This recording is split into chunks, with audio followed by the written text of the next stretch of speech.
हम देख रहे हैं तुलसी ग्रंथावली। तुलसी ग्रंथावली नागरी प्रचारी सभा से निकली है। कहाँ से निकली है? नागरी प्रचारी सभा काशी से तुलसी ग्रंथावली निकली। तुलसी ग्रंथावली दो भागों में निकाली गई है। तो भाग एक में तुलसीदास की कौन कौन सी रचना है?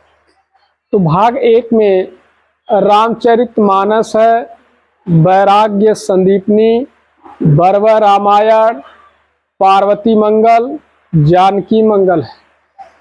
भाग द्वितीय में रामाज्ञा प्रश्नावली, कवितावली, दोहावली, विनय पत्रिका, कृष्ण गीतावली, राम गीतावली ये है। फिर राम गुलाम द्विवेदी जी तुलसीदास की रचनाओं को दो भागों में डिवाइड किए। तो किसने डिवाइड किया है? राम गुलाम द्विवेदी जी।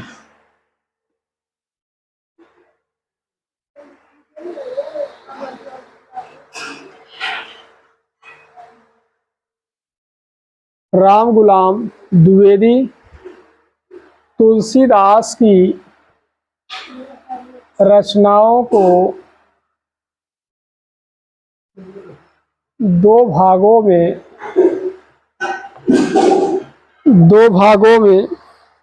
बांटा है। तो दो भागों में किसने बांटा है? राम गुलाम द्विवेदी तुलसीदास की रचनाओं को दो भागों में बांटा है। पहला है 5 बड़े ग्रंथ। पहला भाग क्या है? 5 बड़े ग्रंथ।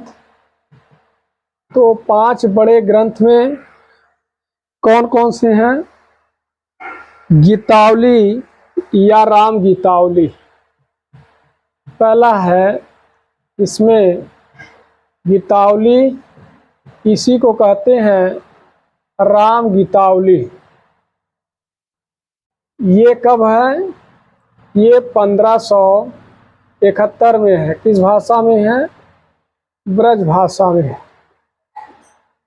पहला है गीतावली या राम गीतावली 1589 में। कौन सी भाषा है? ब्रज भाषा। दूसरा रामचरितमानस। रामचरितमानस है। तो रामचरितमानस कब है? 1574 ईस्वी में है। किस भाषा में है? अवधी में है। तीसरी रचना है विनय पत्रिका।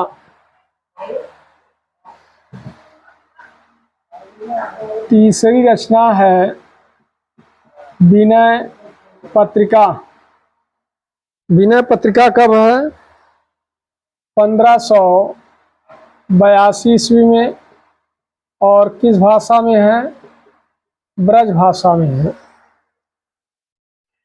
इसके बाद अगली रचना है दोहावली। दोहावली कब है? 1583 ईस्वी में। किस भाषा में है?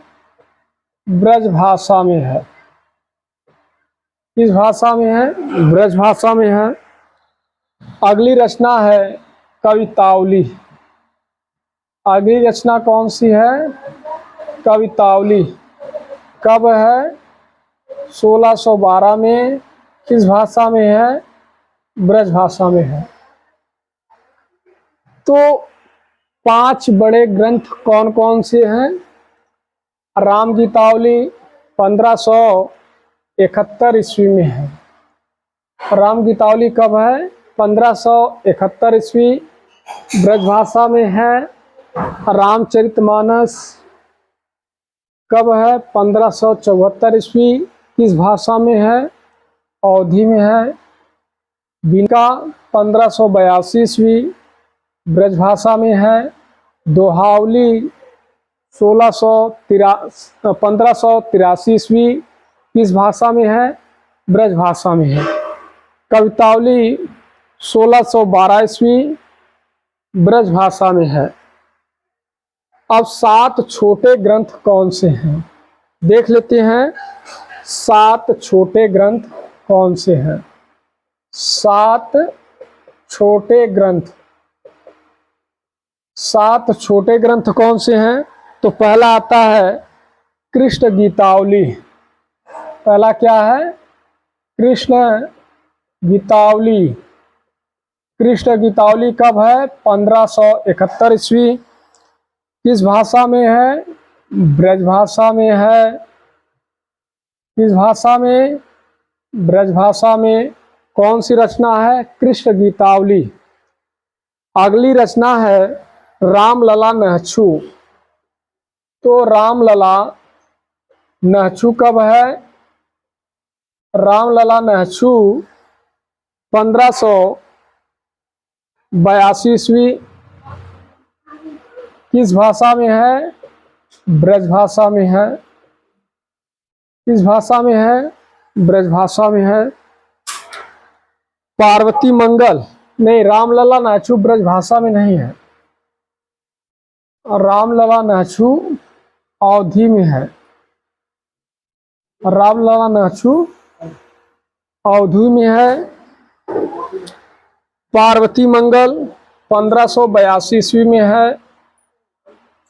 पार्वती मंगल 1582 ईस्वी में किस भाषा में है? अवधी में है। किस भाषा में है? अवधी भाषा में है। जानकी मंगल 1582 ईस्वी में। जानकी मंगल 1582 ईस्वी किस भाषा में है? अवधी भाषा में। इसके बाद रामाज्ञा प्रश्नावली। रामाज्ञा प्रश्नावली, तो रामाज्ञा प्रश्नावली कब है? 1612 ईस्वी में। किस भाषा में है? ब्रज प्लस अवधी में है। इसके बाद रामाज्ञा प्रश्नावली हो गया। अब है वैराग्य संदीपनी। वैराग्य संदीपनी। वैराग्य संदीपनी कब है? 1612 ईस्वी में। किस भाषा में है? ब्रज भाषा में है। बर्बर रामायण कब है? 1612 ईस्वी। बर्बर रामायण 1612 ईस्वी किस भाषा में है? अवधी भाषा में है। तो राम गुलाम द्विवेदी जी तुलसीदास की रचनाओं को 2 भागों में बांटते हैं, 5 बड़े ग्रंथ के रूप में और दूसरा क्या है? 7 छोटे ग्रंथ के रूप में। 5 बड़े ग्रंथ में कौन कौन से आते हैं?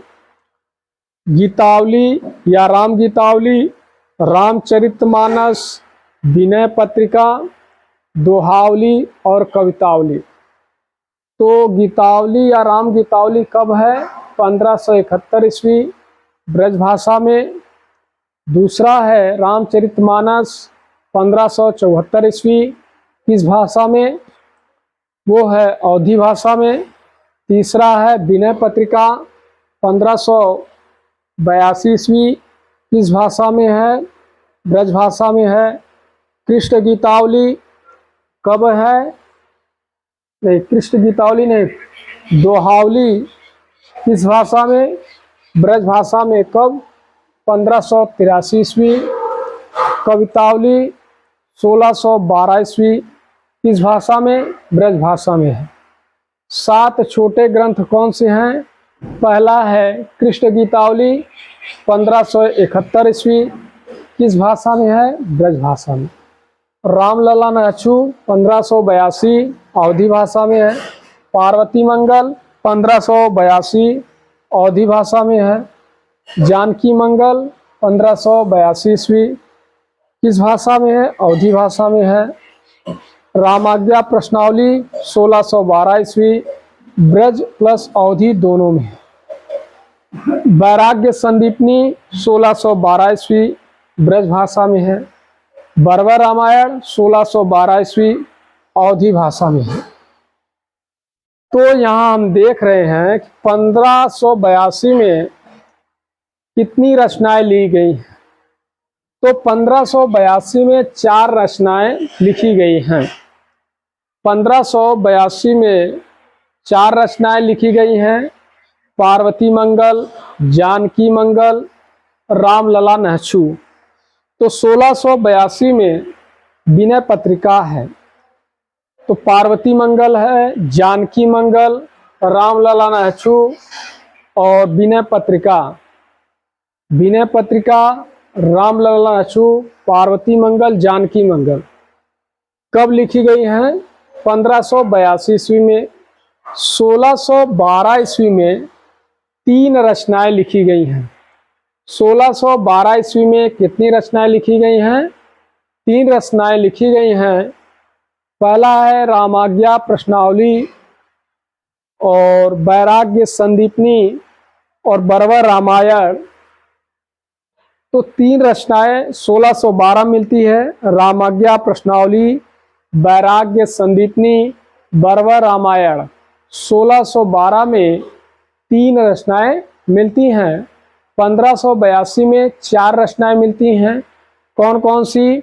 विनय पत्रिका, जानकी मंगल, पार्वती मंगल और रामलला नहछू। ये 1582 में रचनाएं हो गई। 1571 में 2 रचनाएं मिलती हैं। एक गीतावली जिसे हम राम गीतावली के नाम से जानते हैं, दूसरा है कृष्ण गीतावली। अब इसके बाद 1574 में केवल एक ही रचना मिलती है, रामचरित मानस। 1583 में एक रचना मिलती है, कौन सी? दोहावली। कौन सी रचना मिलती है? दोहावली।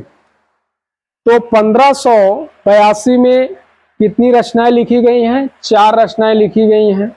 कौन कौन सी? विनय पत्रिका, जानकी मंगल, पार्वती मंगल, रामलला नहछू। 1612 ईस्वी में 3 रचनाएं लिखी गई हैं। कौन कौन सी? रामाज्ञा प्रश्नावली, वैराग्य संदीपनी और बर्बर रामायण। 1574 में रामचरितमानस लिखा गया। दोहावली कब लिखा गया? 1583 में लिखा गया। राम गीतावली, कृष्ण गीतावली 1571 में लिखा गया है।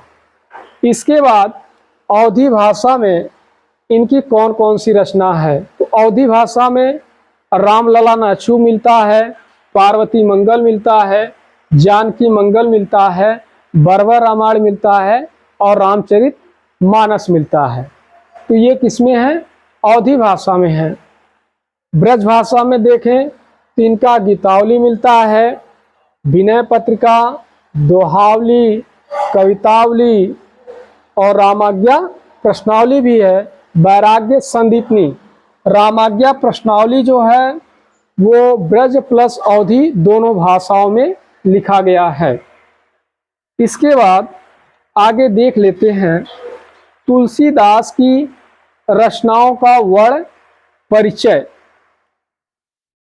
अब यहाँ पे बात कर लें कि तुलसीदास की पहली रचना कौन सी है। तो तुलसीदास की प्रथम रचना राम गीतावली मानी जाती है। तुलसीदास की पहली रचना कौन सी है? राम गीतावली है। और यह कब लिखी गई थी? यह जो है 1571 में लिखी गई है। तुलसीदास की अंतिम रचना क्या मानी जाती है? कवितावली। अंतिम रचना 1612 ईस्वी में लिखा गया है। इसके नाम से, कवितावली के नाम से, कवितावली को हनुमान बाहुक के नाम से भी जाना जाता है। तो तुलसीदास की पहली रचना राम गीतावली 1571 ईस्वी। तुलसीदास की अंतिम रचना कवितावली 1612 ईस्वी में। रहीमदास के आग्रह पे इन्होंने बरवर रामायण की रचना की। रहीमदास के आग्रह पे इन्होंने किस रचना को लिखा? बरवर रामायण। कब लिखा? 1612 ईस्वी में लिखा है। फिर सूरदास आग्रह इनसे किए हैं, तो उनकी आग्रह पे ब्रजभाषा में कौन सी रचना लिखते हैं? ब्रजभाषा में लिखते हैं कृष्ण गीतावली 1571 ब्रजभाषा में। तुलसीदास की रचनाओं का परिचय।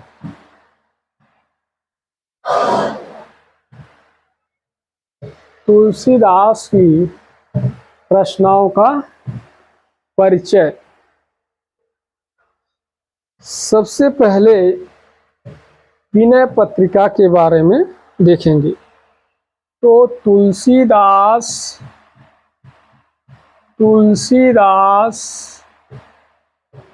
की रचनाओं का परिचय।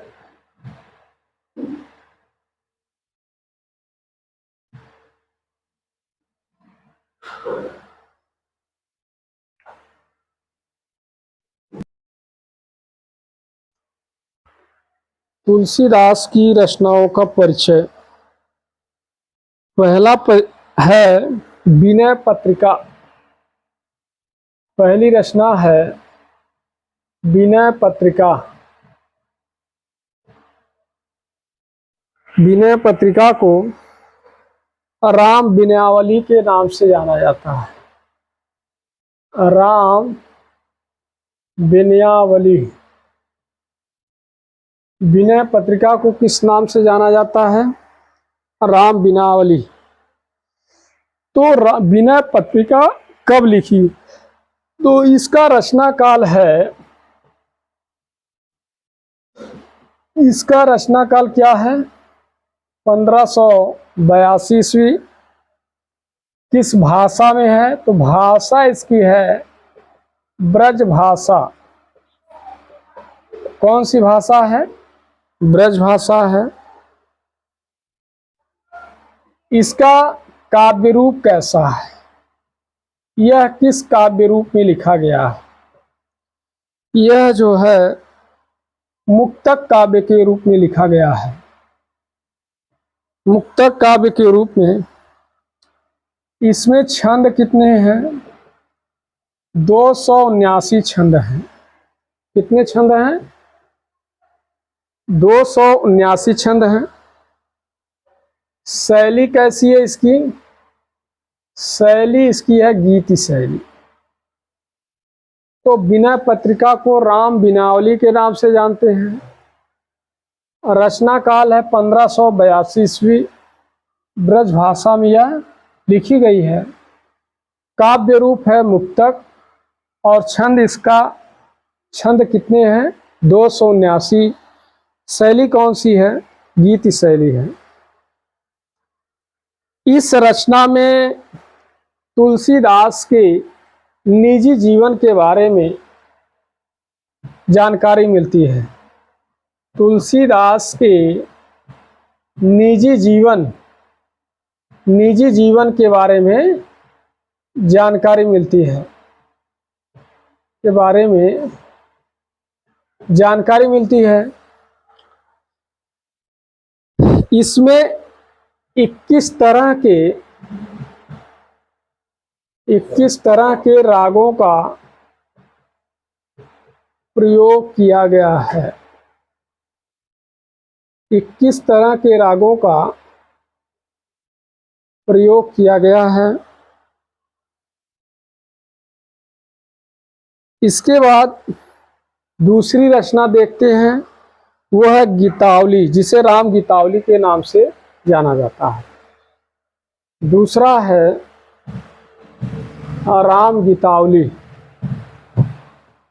दूसरी रचना कौन सी है? राम गीतावली। राम गीतावली जिसे हम गीतावली भी कहते हैं। क्या कहते हैं? गीतावली। यह प्रथम रचना मानी जाती है। यह तुलसीदास की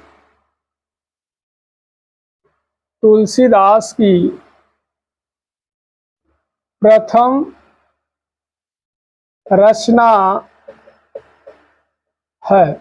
यह तुलसीदास की प्रथम रचना है। इसका भाषा क्या है?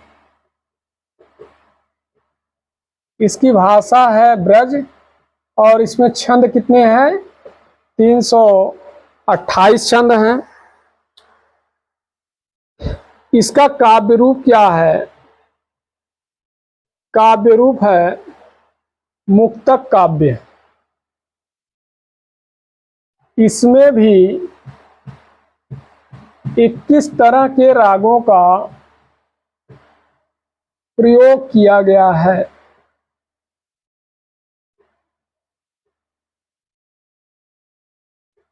कितने रागों का प्रयोग किया गया है? 21 तरह के रागों का प्रयोग किया गया है।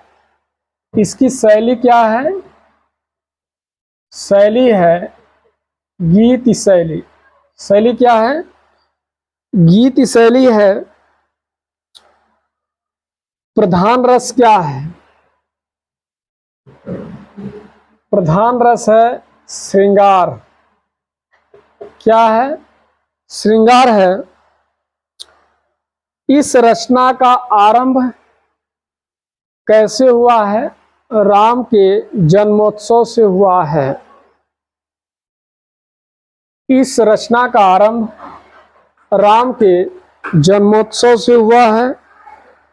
जाता वही खा लेता बनावट। इसमें रामचरितमानस के समान 7 खंड हैं। इसमें रामचरितमानस के समान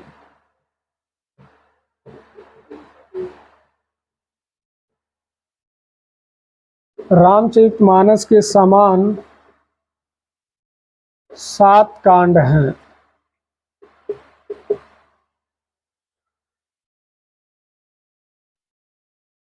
गीतावली, जिसे राम गीतावली के नाम से जाना जाता है, यह तुलसीदास की प्रथम रचना है। भाषा ब्रज, छंद 328। काव्य रूप कैसा है? मुक्तक है। इसमें 21 तरह के रागों का प्रयोग किया गया है, जैसे विनय पत्रिका में किया गया। शैली इसकी गीति है। प्रधान रस श्रृंगार है। और रामचरितमानस में 7 कांड हैं, तो राम गीतावली में भी कितने कांड हैं? 7 कांड हैं। इसके बाद अगली रचना देखते हैं, कवितावली। अगली रचना कौन सी है? कवितावली है। अब देख लेते हैं कवितावली में क्या कहा गया है। कवितावली, अगली रचना क्या है? कवितावली है। कवितावली का रचना काल क्या है? तो कवितावली का रचना काल है 1612 ईस्वी। कवितावली का रचना काल क्या है? 1612 ईस्वी है। काव्य रूप कैसा है? इसका काव्य रूप मुक्तक है। काव्य रूप कैसा है? मुक्तक है। इसकी भाषा क्या है?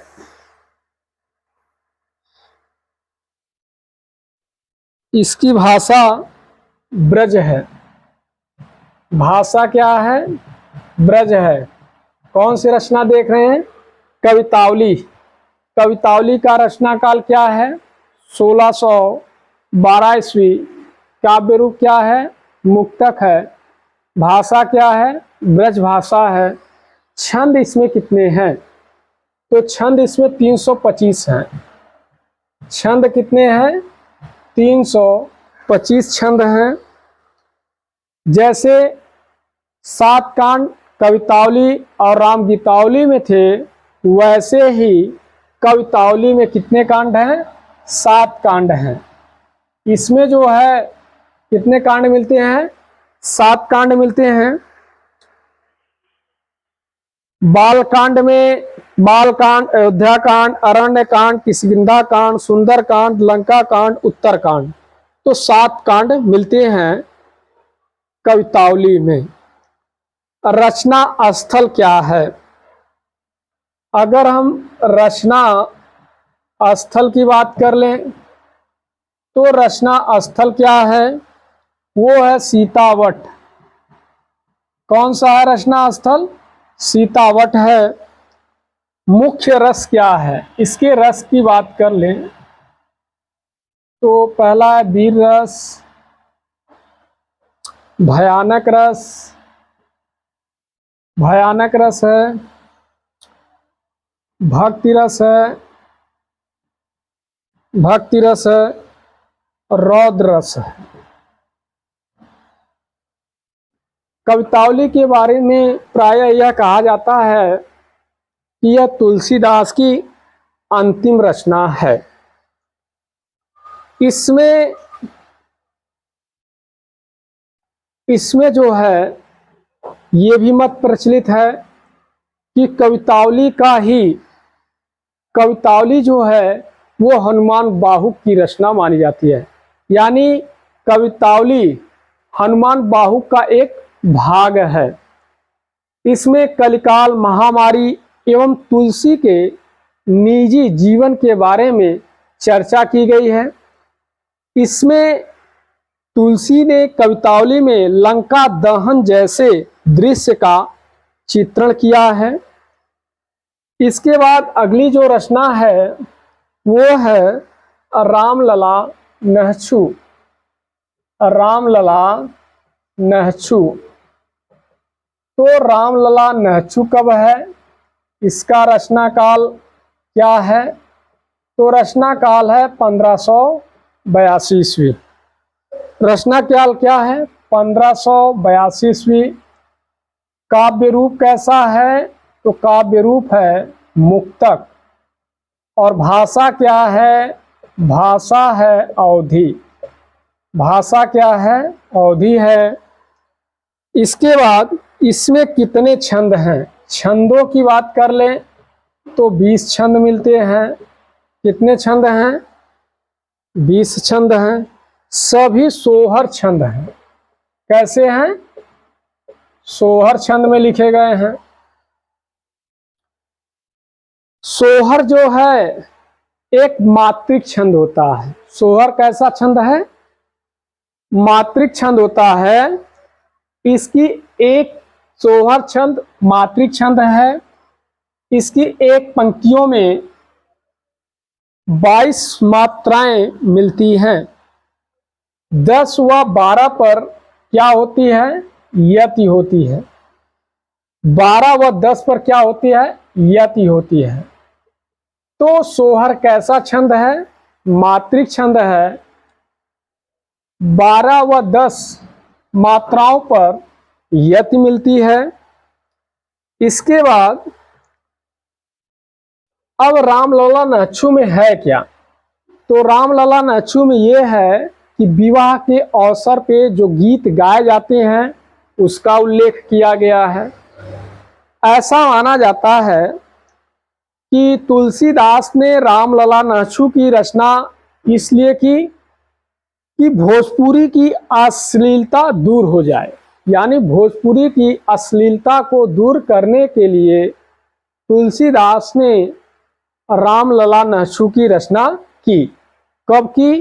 1582 ईस्वी में। भाषा क्या है? अवधी है। छंद कितने हैं? 20 हैं। और छंद को क्या कहा गया है? सोहर कहा गया है। सोहर एक मात्रिक छंद होता है। इसमें 22 मात्राएं होती हैं। 10 और 12 पर यति होता है।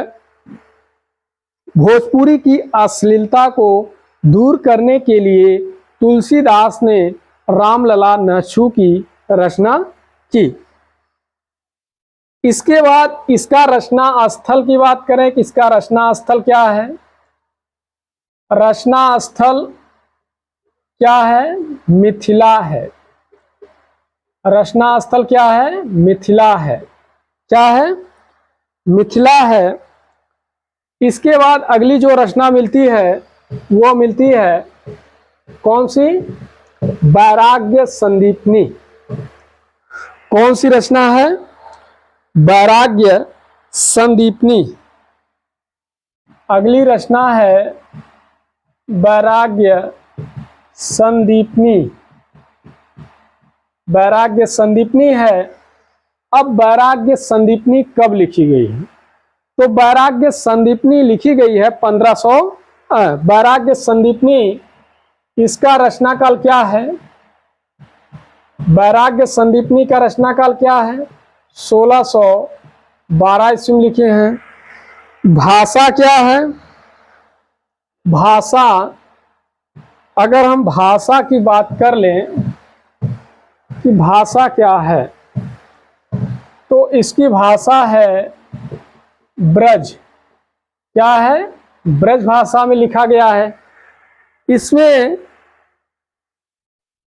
छंद कितने हैं? कुल छंद इसमें कितने हैं? कुल छंद हैं 62 छंद हैं। रस कैसा है? रस जो है शांत है। रस क्या है? शांत है। तो हमने देखा वैराग्य संदीपनी। वैराग्य संदीपनी का रचनाकाल 1612 ईस्वी। भाषा ब्रज में है। कुल छंद 62 है। रस शांत रस है। इसके बाद अगली रचना है बरवे रामायण। बरवे रामायण की रचना तुलसीदास ने रहीमदास के आग्रह पे की। कब की? इसका रचना काल है 1612 ईस्वी। रचना काल क्या है? 1612 ईस्वी। भाषा क्या है? अवधि है। और छंद कितने हैं? तो इसके छंद है 69। कुल छंद कितने हैं? 69 हैं। सभी बरवे छंद में हैं। सभी किसमें है? बरवे छंद में है। बरवे छंद एक अर्ध सममात्रिक छंद है। कैसा छंद है? अर्ध सममात्रिक छंद है। इसमें कुल 19 मात्राएं होती हैं। यति जो लगता है 12 और 9 पर लगता है, यानी कुल 19 मात्राएं होती हैं और यति 12 और 9 पर लगता है। इसकी रचना रहीमदास के आग्रह पे तुलसीदास ने की है। इस रचना में मंगलाचरण नहीं है। इस रचना में क्या नहीं है? मंगलाचरण। क्या नहीं है? मंगलाचरण नहीं है। मंगलाचरण नहीं है इस रचना में। इसमें अलंकार एवं रस निरूपण का भी प्रयास किया गया है। इसके बाद अगली रचना है पार्वती मंगल। कौन सी रचना है? पार्वती मंगल। पार्वती मंगल का रचना काल क्या है? 1582 ईस्वी है।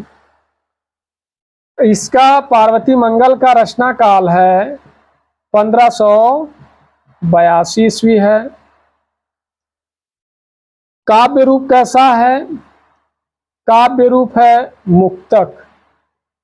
काव्य रूप क्या है? मुक्तक है। भाषा क्या है? अवधि है।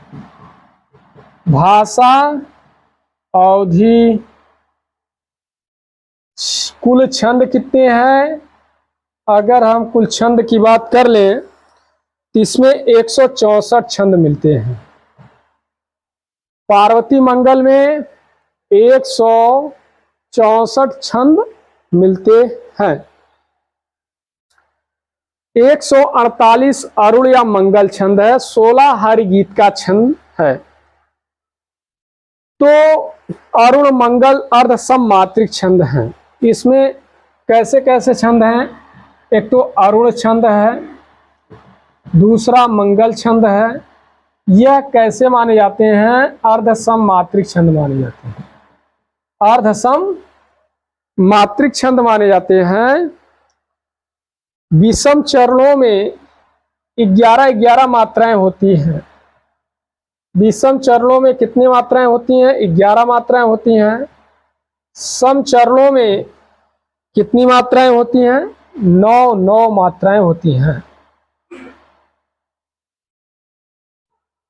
रचना स्थल भी इसका क्या है? मिथिला है। रचना स्थल की बात कर लें तो रचना स्थल क्या है इसका? मिथिला है। तो बर्बर रामायण नहीं मालूम, वैराग्य संदीपनी का भी नहीं मालूम, लेकिन पार्वती मंगल का रचना स्थल पता है, क्या है? मिथिला है। इसमें शिव और पार्वती के विवाह का वर्णन है। इसमें पार्वती मंगल में शिव और पार्वती के विवाह का वर्णन है। इस रचना पर, यानी इसी की बात कर रहे हैं पार्वती मंगल की, इस रचना पर कुमार संभव का प्रभाव है। किसका प्रभाव है? कुमार संभव का प्रभाव है।